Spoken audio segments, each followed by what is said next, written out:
कान्हा पहाड़ पर खनन को लेकर हुआ विरोध प्रदर्शन। पूर्व मंत्री राजेंद्र सिंह गुड़ा के नेतृत्व में हुआ प्रदर्शन। कहा, खान किसके इशारे पर शुरू हुई? न्यायिक जांच हो। खान शुरू करवाने में खादी वालों व बड़े अफसरों का हाथ। आने वाले समय में सभी के नाम खोलूंगा। राजेंद्र सिंह गुड़ा क्षतिग्रस्त मकानों की रिपेयरिंग करवाने की मांग। पूर्व में हो चुकी मौतों के परिवारों को सहायता देने की मांग। गुड़ा का आरोप, खान मालिक दिवालिया हो गया, फिर करोड़ों की मशीन कैसे आई?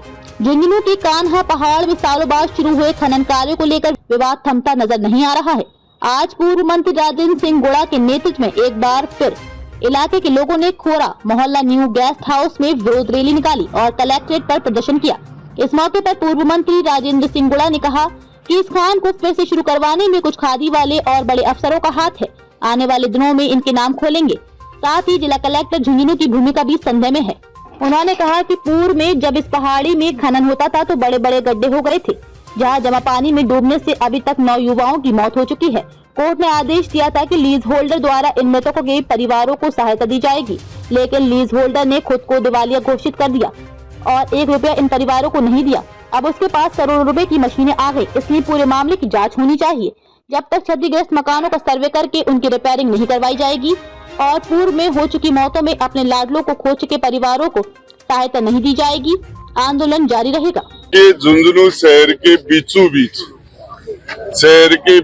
बीच नगर परिषद के और जिस तरीके से ये माइनिंग कर रहे थे और इनकी माइनिंग से हजारों परिवारों के पट्टियां टूट गई, घर टूट गए, लोग उन घरों में सर्दी के अंदर सो नहीं रहे, बाहर सो रहे हैं।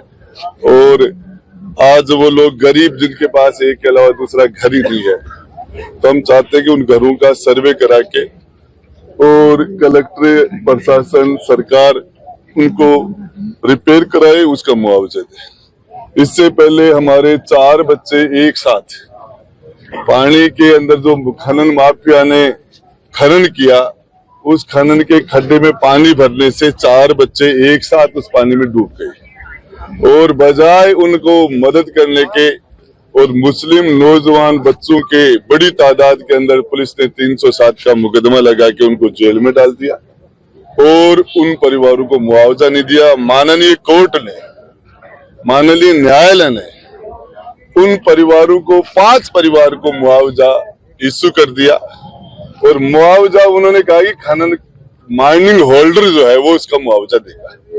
माइनिंग होल्डर ने कहा कि मैं दिवालिया हो गया, कंगाल हो गया, मैं नहीं दे सकता। अब उसके पास 5 करोड़ की मशीनें खड़ी है और जो यहाँ ब्लास्टिंग कर रहा है मशीनें हैं, LNT है, दूसरे उसके पास और ये है।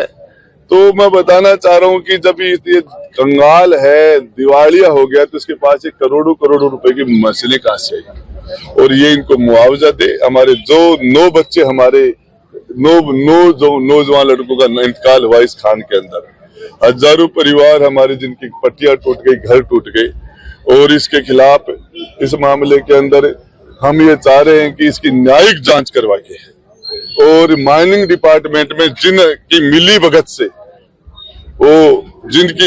भगत से ये खान चलाई गई है भ्रष्टाचार करके और पैसे देके, पैसे जिन को दिए उसका मन मुझे पता भी, किस नेता को दिए उसका भी नाम बताऊंगा बाद में, और अधिकारी बड़े वाले भी है इसमें।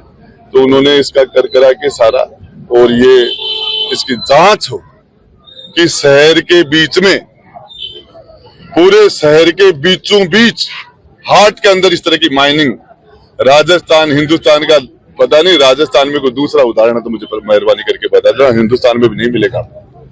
ये इसके लिए जन सैलाब आया है और ये लोग बहुत परेशान हैं और ये न्याय मांग रहे हैं। उम्मीद करते हैं कि हमारे यहाँ जो शांति से प्रोटेस्ट है इसकी भाषा को समझेंगे और हमारे साथ न्याय करेंगे और नए न्याय करियो बड़ा इलाज कर देंगे। लाल डायरी तो भी क्या मायने, ये प्रधानमंत्री जी ने कहा लाल डायरी के लिए, अमित शाह ने कहा, दूसरे लोगों ने कहा, तुम्हारी सरकार है, कार्रवाई कीजिए, भले जो कागज दिए उनमें कार्रवाई कीजिए। जो अशोक गहलोत का बेटा क्रिकेट का जो चुनाव था आरसी का, उसके अंदर बाप बेटू का भ्रष्टाचार मैंने उजागर किया था, क्यों नहीं की कार्रवाई? उसके अंदर और है गोठड़ा का मैं परसों खाकी के साथ ही कब्जी कर रहा हूँ, 7 दिन को अल्टीमेटम दे बैठे हो जाऊँ नहीं, इनका रोल नहीं। इस माइनिंग के अंदर भ्रष्टाचार में खाकी वालों का रोल नहीं है। इसके अंदर खादी वालों का है और माइनिंग का है, इसके अंदर दूसरा एक दो बड़े अफसर भी हैं। तो कलेक्टर साहब की जानकारी में उन्होंने, कलेक्टर साहब के रहते थे, हमने डेलीगेशन दिया था उनको, फिर ये क्यों हुआ तो कलेक्टर साहब संदेह घेरे में।